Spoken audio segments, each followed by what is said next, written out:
जय माता दी सभी बच्चों को। आज का विषय है मेरे एक बच्चे का प्रश्न कि बुरे कर्म करने वाले लोग खुश रहते हैं और अच्छे कर्म करने वाले लोगों को दुख क्यों मिलता है, खुशी क्यों नहीं मिलती है। तो आज हम चर्चा करेंगे अपने इसी विषय से संबंधित कि जो लोग पूजा पाठ करते हैं, मंदिर भी जाते हैं, हवन भी करते हैं, लेकिन उन लोगों के कर्म अच्छे नहीं होते हैं।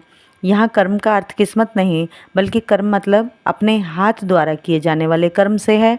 और अच्छे या बुरे से ये मतलब है कि सामने से ही देखकर हम कुछ कर्मों को अच्छे या बुरे में गिन सकते हैं। जैसे चोरी करना, लड़ाई झगड़ा करना, अपशब्द बोलना, शराब आदि का सेवन करके भी अन्य गलत कार्य करना, ये सब गलत या बुरे कर्म ही कहे जाते हैं।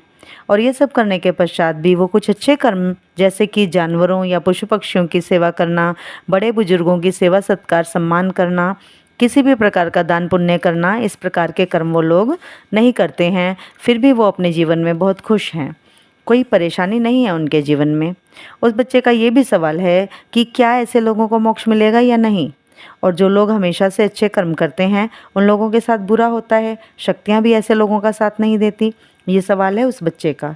बहुत अच्छे सवाल हैं ये उस बच्चे के, जो कि लगभग हर एक उस व्यक्ति के मन के सवाल हैं जो कि भगवान में थोड़ा सा भी विश्वास रखते हैं। इस सवाल के जवाब में मैं एक उदाहरण से आपको समझाना चाहूँगी कि मुझे ये बताइए कि मेरे पास एक दूध से भरा पात्र है और मुझे उस पात्र में और पदार्थ भी डालना है, या तो दूध ही और ऐड करना है उस पात्र में, तो मैं क्या करूँगी। और शर्त ये है कि पात्र मेरे पास केवल एक ही है।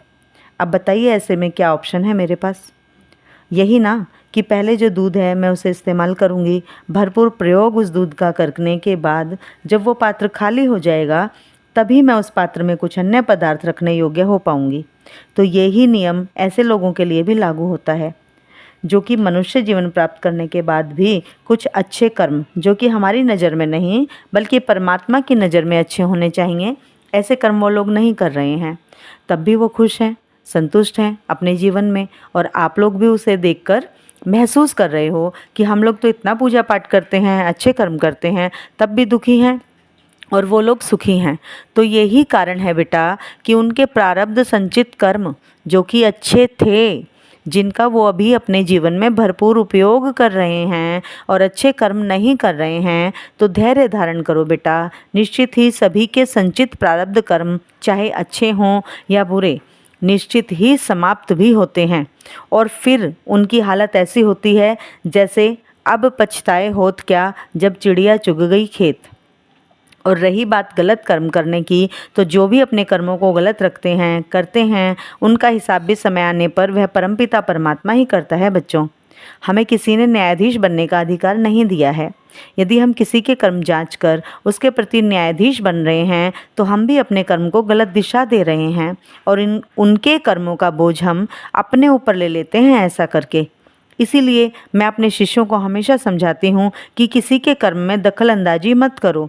सब अपने अपने कर्मों का जवाब स्वयं देंगे उस सर्वशक्तिमान परमपिता परमेश्वर और महामाई जगतजननी आदिशक्ति महामाया को। हमें तो बस अपने कर्मों का ध्यान रखना है कि हमारे कर्म गलत नहीं होने चाहिए। यदि आज हम दुख भोग रहे हैं तो निश्चित ही ये हमारे संचित प्रारब्ध ही हैं, परंतु इतने सारे दुखों परेशानियों के बाद भी यदि आप अपने इष्ट के प्रति सच्ची श्रद्धा, लगन और विश्वास से समर्पित हैं तो यह भी आपके इष्ट की कृपा है आपके ऊपर।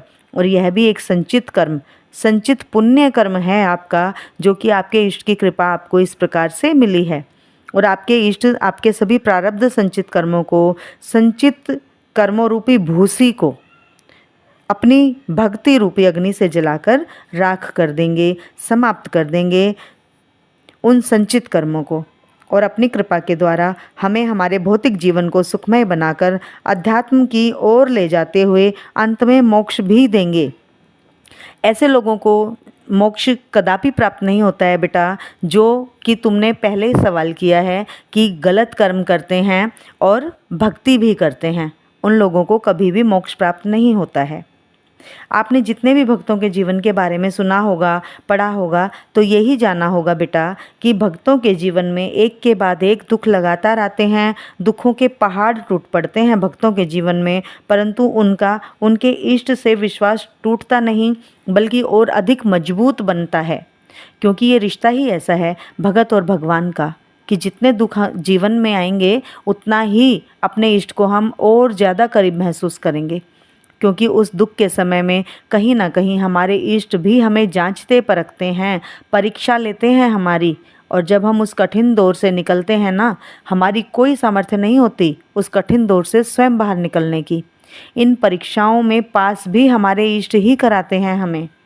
तभी मैं बार बार समझाती हूँ कि भक्ति करना दोधारी तलवार पर चलने जैसा है।